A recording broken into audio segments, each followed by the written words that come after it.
At a recent Dallas Mavericks game, fans made their voices heard. Then there was another moment.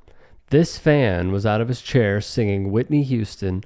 When the cameras panned to him, he would mouth, "Fire Nico." For some reason, it led to security making their way over to his section and escorting him out of the arena. Another poor moment. Then there was this.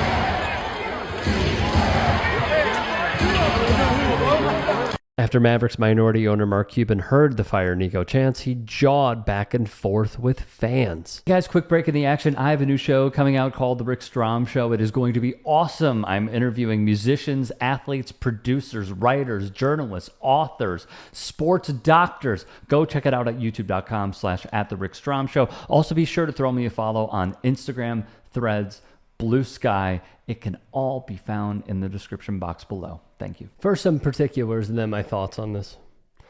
So that last video had a write-up via CBS News, and they put in their piece, the fan, Chris Taylor, said he didn't believe he broke any rules and was voicing his opinion. Thus, Mark Cuban stood up and yelled at Taylor to sit down before Taylor was escorted out by security.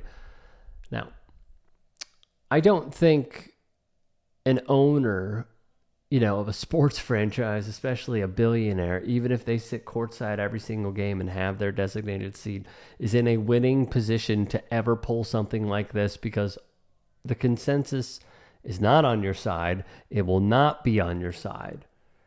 No matter what happens, it's bad dynamics, okay? Cuban, though, would try to put out the fire via email. I didn't care what he was saying. He was saying it the whole game. I cared that fans were booing him while we had the ball in crunch time or were shooting free throws. The time when they should be silent or cheering for the Mavs. I had no say about who got kicked out. I turned back to watch the game. I spent about 20 seconds interacting with him. Taylor would be escorted out of the stadium as well. He'd go on to say, "We did fire Nico chant, and it was the first time we had done it all night." Now, Taylor's friend Garrett Bussey was also ejected. NBC Dallas Fort Worth would go on to report Mark Cuban would offer a pair of courtside seats to a game. Bussey would accept, and he brought his 7-year-old kid. So, proving some dreams do come true for Mavs fans. I'm trying to just objectively think about this. First off, what you're showing is you want to silence dissent if you are the Adelson family and even Mark Cuban by escorting these fans out. I've been at Chicago Blackhawks games, Bulls games, Cubs games. I've heard the Fire Nagy chants. I've heard the criticisms of Jerry Reinsdorf. And yet, do they go out of their way to kick out fans in droves? No, they do not. I really don't know what precedent they're trying to set, other than it just feels icky and off. Now, on the other front, what are the Mavs doing? What are they doing? I read a piece recently from The Athletic where they had a write-up of Nico Harrison. And my takeaways were pretty simple. And they were this. His weird line about wanting to know what a person ate when they woke up or something of that ilk. Weird. Very weird. But people are weird. So you know what? Okay, fine. But it just sounds like this is not the man for the job. Could the Dallas Mavericks somehow turn it around? Sure. Can Anthony Davis miraculously come back from injury and channel New Orleans Pelicans AD? The unibrow AD? Yeah. Like, a miracle could happen, sure.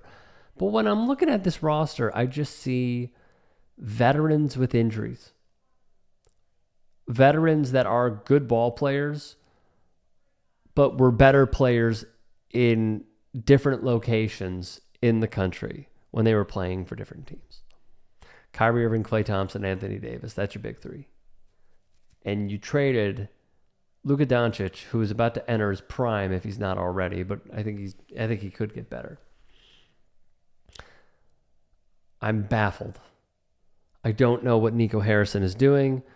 I don't know what the Adelson family is doing. I believe I saw the conspiracy theories of, they're somehow trying to finagle their way to get a casino right where the Mavs play because Miriam Adelson is the widow of Sheldon Adelson. We've done a story on him. Check it out on demand. And on top of this, it just seems why I say he's not fit for the job is he shares too much was another takeaway. Nico Harrison wants to be completely open and transparent and honest. And I don't think that job calls for it.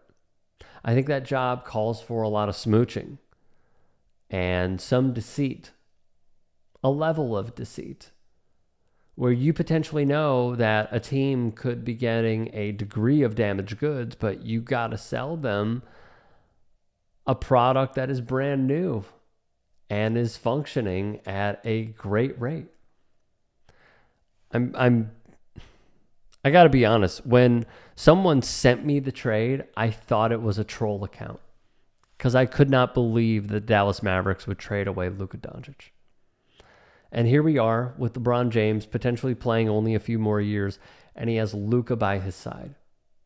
I think their veto, the league stepping in, but their trade that did not go through with the Charlotte Hornets was really bad. I would have liked them a lot better, and at least their chances a lot more. But here we are with LeBron and Luka ruling LA, and the Dallas Mavericks really looking like coming off an NBA Finals appearance. They were building something, and then just wrecking not only the interim but the long term. Unless Nico Harrison is a wizard, okay, and knows, and not a Washington wizard, but a wizard, and knows something we don't, this must be one of the most lopsided, worst trades I have ever seen, and it's in the category of Brock Verbrolio. If you can and are willing, please become a paid member here at TYT Sports. And or go to tyt.com/join. In addition, you can follow me on Twitter, Instagram, and TikTok. Appreciate it. Have a great day.